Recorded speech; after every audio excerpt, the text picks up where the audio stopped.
जामन। गर्मी अपने जोरों पर थी। दोपहर की तेज धूप में कोई बाहर ना निकलता। सब लोग खाना खाकर कुछ देर के लिए सो जाते। सब बड़े ये कोशिश करते कि बच्चों को भी कुछ देर के लिए सुला दिया जाए, ताकि बच्चे गर्मी से बचे भी रहें और शाम को ताज़ा दम होकर बाग में खेलने भी जाएं।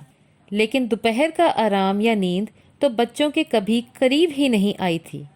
आली, हिरा और निदा के घर पड़ोस से असद और इरम भी आ जाते और खूब शोर मचता। रोजाना की तरह बच्चे आज भी दोपहर में किसी न किसी खेल में मशगूल थे। खेलते खेलते आली को ख्याल आया कि क्यों न दरख्त से जामन तोड़े जाएं। सबको मौसम के नए नए जामन खाने का प्रोग्राम बहुत अच्छा लगा। आली बोला, मैं दरख्त पर चढ़कर शाखों को हिलाऊंगा, तुम नीचे चादर तान लेना ताकि जामन इकट्ठे हो जाएं, फिर हम इनको धोकर खाएंगे। सब बच्चों ने आली को जामन के दरख्त पर चढ़ने में मदद दी। निदा खामोशी से एक चादर ले आई। आली ने जामनों से लदी हुई शाख हिलानी शुरू की। फिर तो पके हुए जामनों की जैसे बरसात शुरू हो गई। जामनों को देखकर बच्चों को खुशी हो रही थी और मुंह में पानी भी आ रहा था। हर बच्चा कह रहा था, आली और जोर से।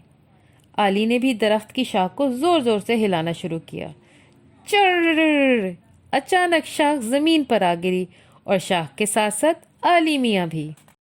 शुक्र ये हुआ कि शाख ज्यादा ऊंचाई पर ना थी।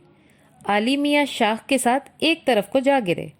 शोर शराबे की आवाज सुनकर घर वाले भागे हुए बाग में आए। आली मियाँ को देखा तो उनके बाजू और घुटनों पर जख्म आए थे। अम्मी आली को अंदर ले गईं, जख्मों को साफ किया और उन पर दवा लगाई। बच्चे ये सब देखकर कुछ सहम गए थे। अभी अम्मी नसीहत करने ही वाली थी कि बच्चों की नज़र जामनों की प्लेट पर पड़ी। वो सब कुछ भूलकर जामनों की प्लेट पर टूट पड़े। उनमें आली भी था। उर्दू की पढ़ाई में आसानी के लिए हमारे चैनल को सब्सक्राइब करें और मज़ीद अपडेट्स के लिए बेल आइकॉन प्रेस करें।